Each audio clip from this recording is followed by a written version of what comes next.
5 coisas que eu acostumei meu gato a fazer desde filhote e eu não me arrependo. E aí, família, como é que vocês estão? Eu sou a Mai da família Guia Cis. Se você tá chegando aqui agora nesse canal, não esquece de se inscrever. E se você já é daqui, deixa o like nesse vídeo que o conteúdo vai ser muito bom. Se você tem um gato e principalmente se ele for filhote, essas dicas que eu vou te dar vão facilitar muito a sua vida, o seu dia a dia e o manejo com o seu gato. Essas dicas foram baseadas na nossa experiência com o Zé, que é o nosso gato de atualmente 8 meses, né? Mas desde que ele veio pra cá, ele veio muito pequenininho. E como a gente já tinha uma certa experiência com a Lilith, que a gente adotou adulta, a gente começou a criar um roteiro do que a gente poderia fazer de diferente com o Zé. E com certeza todas essas dicas vão te ajudar muito. Pra quem não conhece, esse é o Zé, nosso menino gigante, que ele tem 8 meses, mas ele já tá com quase 4 quilos, ele é enorme. Muito bonzinho, muito levado. E o item 1 da nossa lista foi exatamente esse. A gente acostumou o Zé com colo desde filhote. Então ele ama colo. Aqui ele tá agitado, ele não vai querer ficar. Mas desde que ele veio pra cá, a minha intenção era acostumar o máximo possível com o colo. Por quê? Situações que a gente precisa ir no veterinário, a gente precisa segurá-lo no colo. Às vezes a gente precisa olhar, examinar, limpar o ouvido, cortar uma unha. A gente precisava pegar no colo. E a Lilith, nossa gata que a gente adotou já adulta, ela odeia colo. Então, desde filhote, a gente pegava ele no colo pra fazer essa dessensibilização. Pra quem não sabe o que é dessensibilização, é basicamente você tirar aquela sensibilidade com um reforço positivo. Então, a gente pegava ele no colo, fazia muito carinho e ele acostumou a ficar no colo. Então, hoje em dia, a gente pega ele no colo, ele começa a ronronar, ele ama ficar no colo. E desde filhotinho que a gente começou a incentivar isso, o Zé pedia colo. Então, atualmente, ele ainda pede colo e a gente tem que dar colo pra ele. Mas isso foi uma das coisas que eu fiz desde filhote que eu não me arrependo mesmo. O item 2 da nossa lista é acostumar com o manuseio e com toque nas patas. Desde que a gente pegou o Zezinho, a gente acostuma a tocar nas patinhas dele, a mexer nas patas, mexer na barriga, mexer no ouvido, pra ele ficar acostumado com esse tipo de manuseio. Porque às vezes a gente precisa cortar as unhas. E a Lilith, que é a nossa gata, ela se estressa muito na hora de cortar as unhas. Então com o Zé a gente quis fazer diferente, já que ele era filhotinho, a gente começou a fazer essa adaptação desde cedo. Toda hora que a gente tinha oportunidade, a gente pegava na patinha dele, fazia o carinho nas patas. E hoje em dia, esse vídeo aqui vai provar. Ele corta as unhas super quietinho. Ele não reclama, ele não foge, porque pra ele é muito normal ser manuseado nas patas. E o item 3 da nossa lista, que eu sempre indico para todo mundo lá no nosso Instagram, pro pessoal da família, acostume com a caixa de transporte. A mesma coisa. A gente deixa sempre a caixa de transporte acessível, fica à disposição deles para eles deitarem. O Zé é acostumado com a caixa de transporte desde que ele chegou.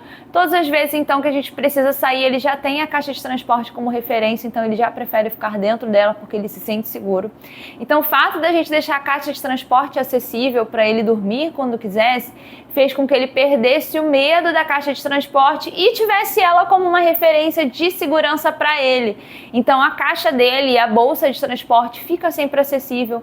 Muitas vezes, principalmente no frio, ele dorme dentro da caixa de transporte. E isso, sem dúvida, é uma das coisas mais importantes que eu recomendo e indico para todo mundo. E o número 4 da nossa lista é acostumar e dessensibilizar com procedimentos veterinários. Como assim procedimentos veterinários? O Zé, desde que ele chegou, a gente fez a dessensibilização dele. Então toda vez ali que ele ia comer, a gente pegava um lápis e ficava tocando na parte de trás dele, como se estivesse simulando ali uma picadinha de vacina. Pegava na patinha dele, ficava tocando assim para dessensibilizar também, caso ele precisasse colher sangue. E isso deu um resultado incrível quando ele precisou castrar, que ele precisou fazer o exame pré-operatório. Então a veterinária foi colher o sangue na patinha dele, ele ficou super quietinho porque ele já estava acostumado com esse tipo de toque. Já estava acostumado com aquele ritual que ele precisou fazer lá no veterinário, porque a gente já fazia com ele em casa. Então tudo que você puder fazer com o seu gato de dessensibilização e ambientação, faça em casa, porque quando você precisar fazer na rua, vai ser muito mais tranquilo. E o item 5 é o último, mas não menos importante, que eu também julgo essencial, a acostumar com a coleira de pescoço.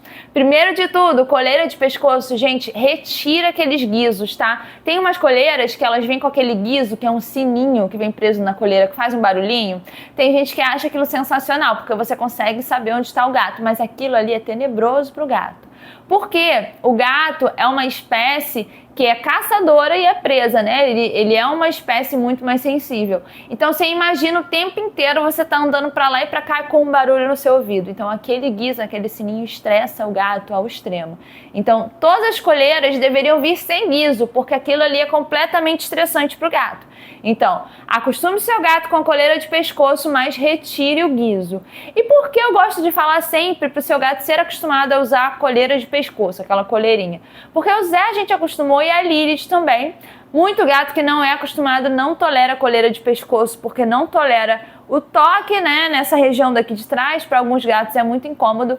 E na minha opinião é muito importante que você faça essa adaptação desde filhote, para que você possa colocar uma tag de identificação com o telefone para contato, com o seu número, caso seu gato fuja ou se perca, né? Os gatos, mais do que cachorros, têm histórico de fuga, então a gente precisa, além de microchipar, caso você consiga, a gente precisa se cercar de várias pontas, né? Então é muito importante que o seu gato tenha uma tag de identificação, então para isso ele precisa ser adaptado com a coleira. No início da adaptação pode gerar um certo desconforto, mas toda adaptação, todo treino é precedido de um desconforto. Lógico que você vai fazendo uma adaptação gradativa. Com o Zé foi exatamente assim.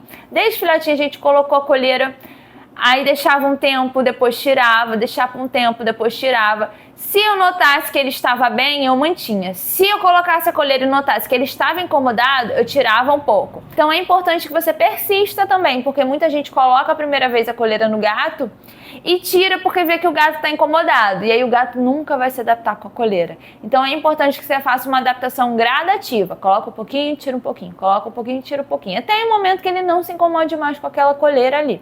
E é isso, pessoal. O finalzinho do nosso vídeo deu um problema técnico e acabou ficando cortado. Mas eu espero que vocês tenham gostado do vídeo. Se você gostou, não esquece de deixar aquele like, compartilha o vídeo com a galera que tem gato, a galera que precisa saber desse conteúdo. E no final do vídeo tem outra sugestão de vídeo do nosso canal. Clica aqui pra assistir. Até a próxima. Beijo!